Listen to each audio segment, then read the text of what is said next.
Alright, what is going on, everybody?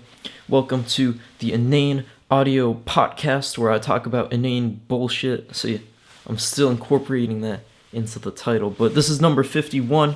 Basically, if anybody's confused by the name, which I don't think anybody really is, but, I'm just kind of rounding up, basically. There's, 24 inane OGs, or, something, and then 20-something inane bullshit, so now it's just the Inane Potcast. So that's what's going on. My camera does not have a lot of battery today.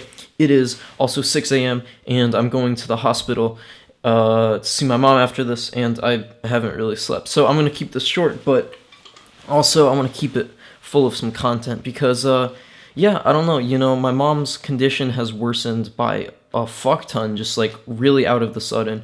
So I've just been thinking a lot about life and shit. So I don't know.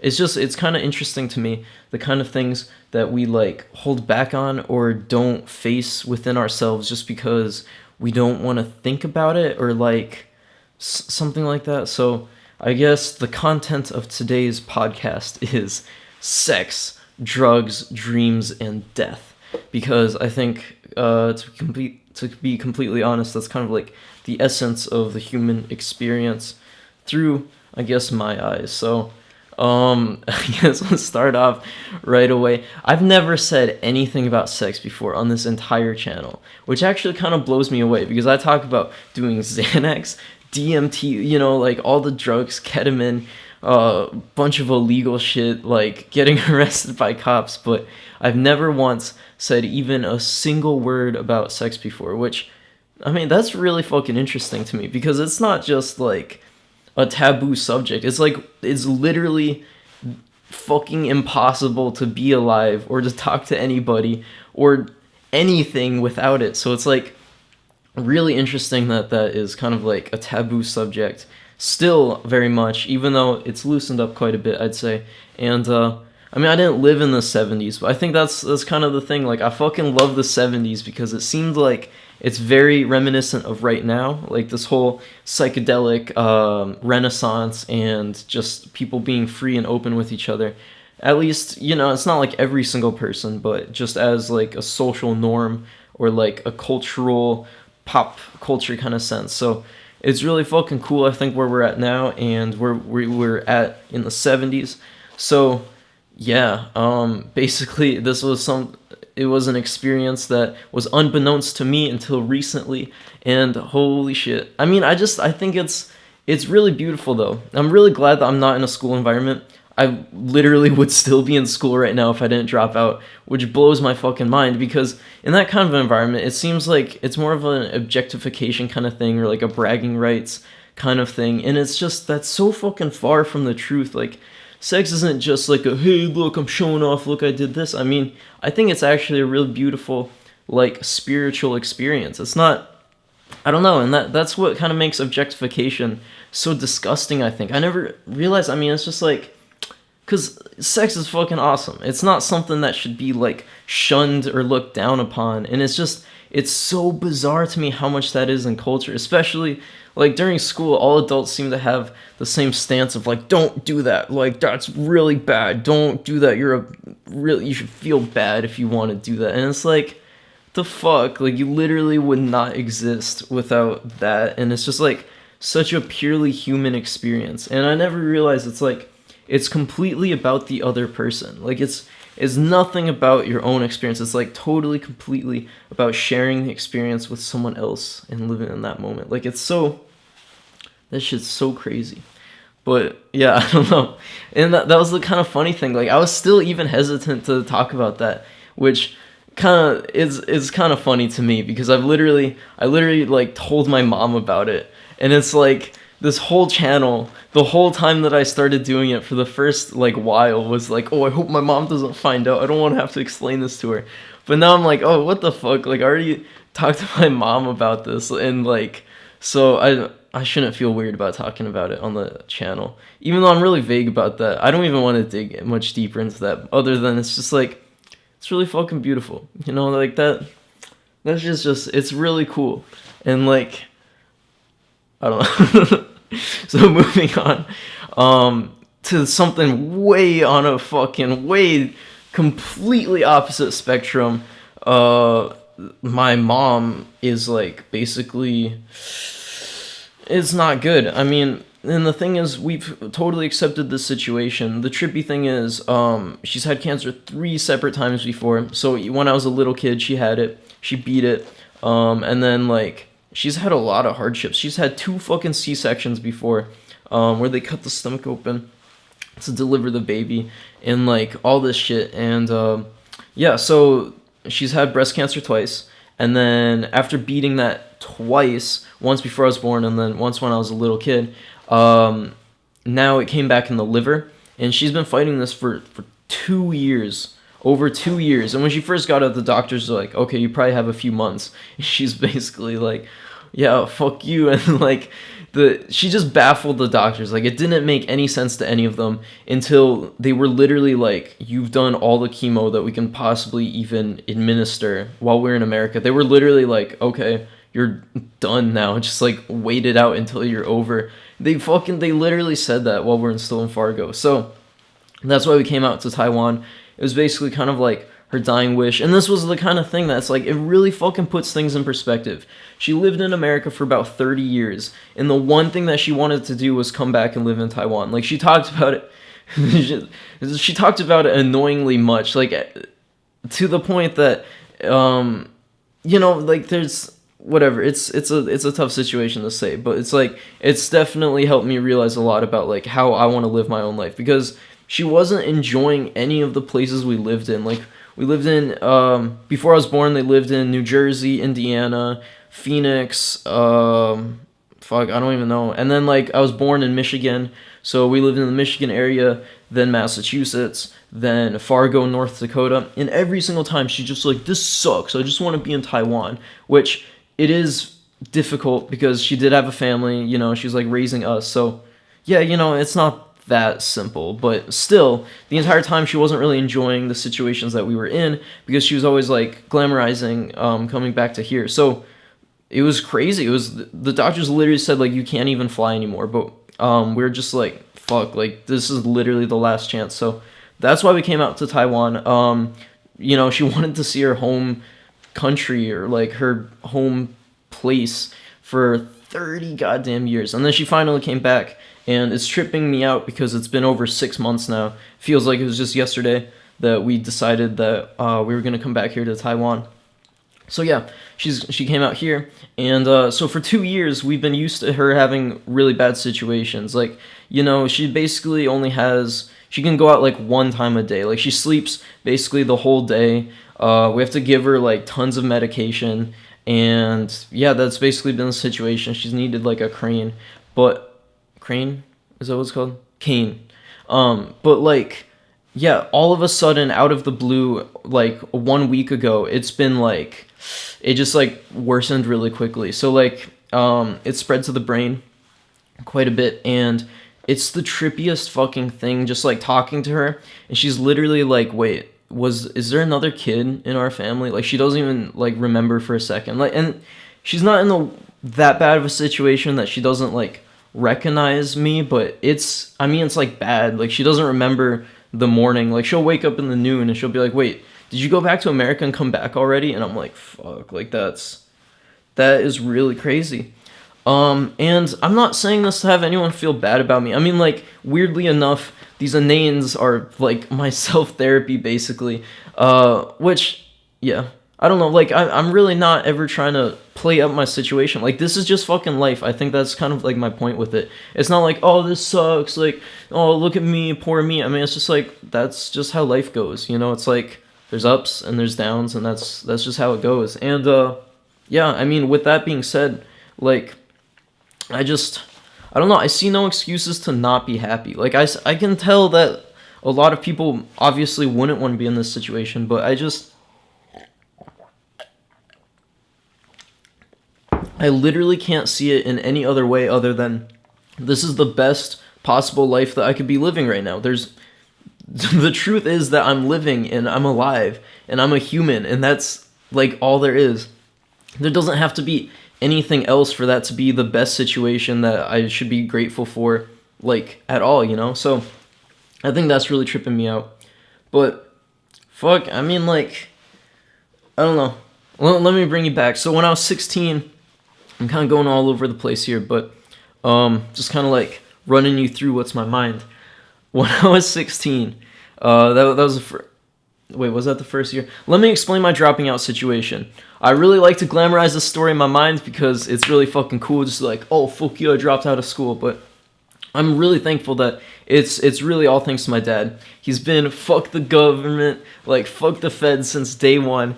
And it's so amazing because it's not just like, and my dad's really smart too. Like, I say that as like, I have no idea what he's talking about most of the time. He's like ridiculously, insanely smart. So it's not from a perspective of like, of just like being mad and like muttering bullshit all the time. Like he's really like, he actually understands the system and he's like, what the fuck? So he's been really like against it since way before I was born. So I just think it's hilarious that when I was born into this world, he's always telling me as a kid like how it really is.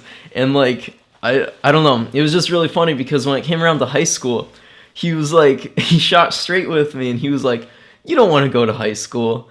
And here's the trippy part. It's not just like that I was like, oh, fuck school, I'm going to leave. I mean, I was literally like, but what about my friends? My dad's like, I mean, think about your future. What are you going to do? Like become an accountant, go to college, rack up debt that I have to pay in part for so that you're just miserable? And I'm like, oh shit, yeah, that's truth. So what happened was I went to school up to 8th grade, and then when it came to the new school year and like the new high school was built and everyone was going there, he's just like, all right, you take a sabbatical. I don't even know what a sabbatical is.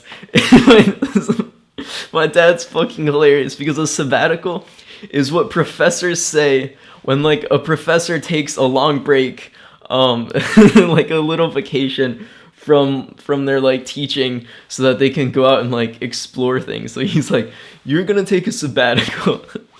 And I was like 15, but that did everything for me because I was sitting alone in the house, and after like 2 days I realized that like junk food, video games, or Netflix was not fulfilling.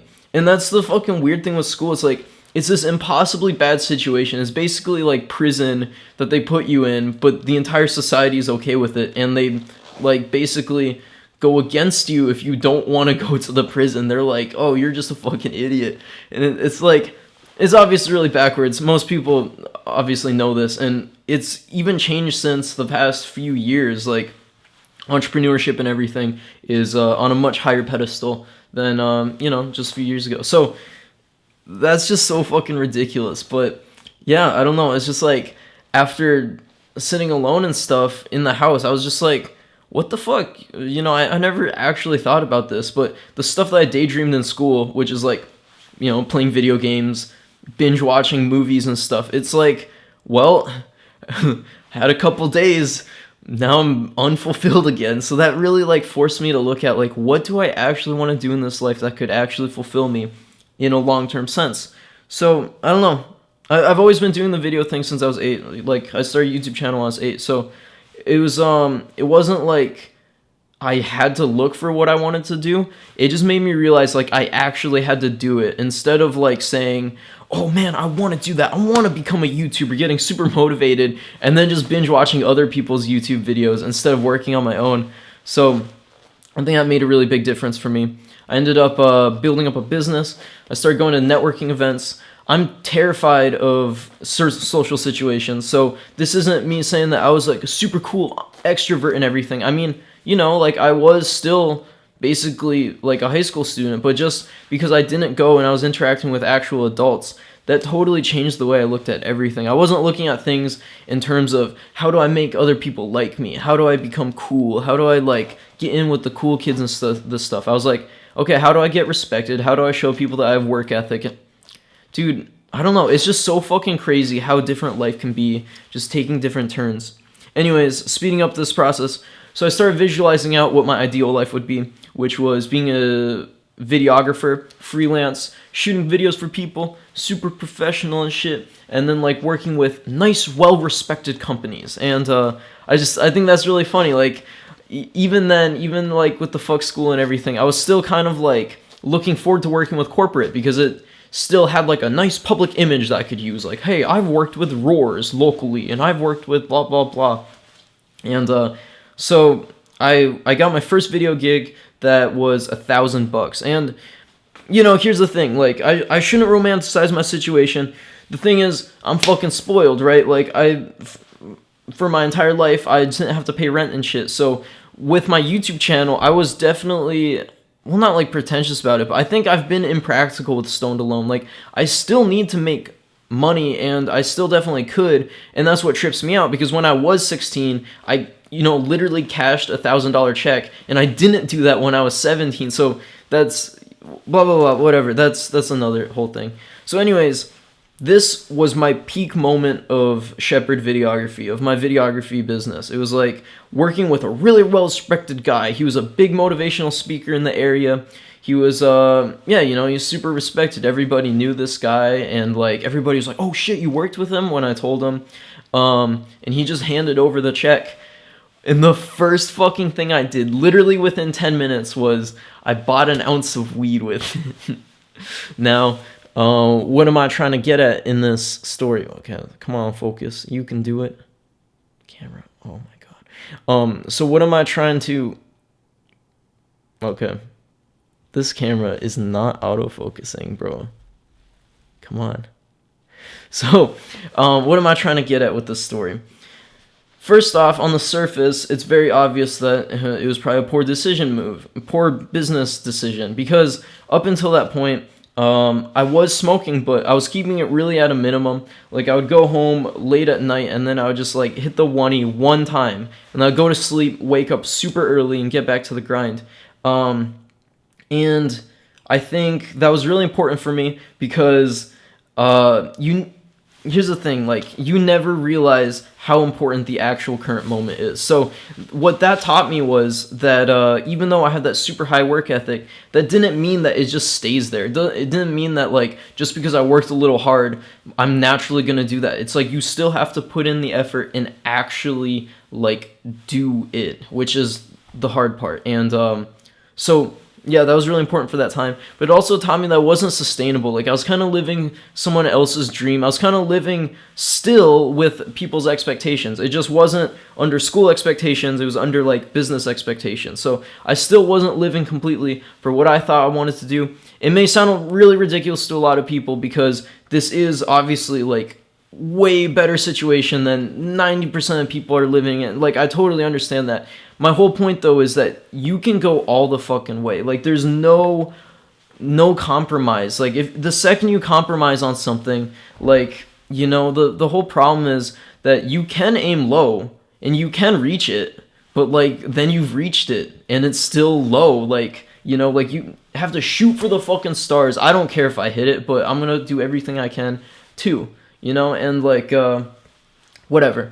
So what this situation taught me, and it was way overpriced. The O was $300 fucking for, like, mids, but I'm not complaining about that. I'm just saying that because I know the comments would be mad about that. But still, like, I have no regrets about this situation whatsoever, because what it taught me was, even in my perfect, ideal, imagined up situation, the truth was that I didn't even care about it, and I was just like, oh fuck, on an impulse decision, like, I just want some weed. And obviously, all the business people around me didn't see that as like a higher dream. Like, they didn't see that as like oh, you know what? I'm not doing enough. I should just be smoking weed instead. Like, to me, that was my realization. Like, this isn't the actual dream. The dream is that.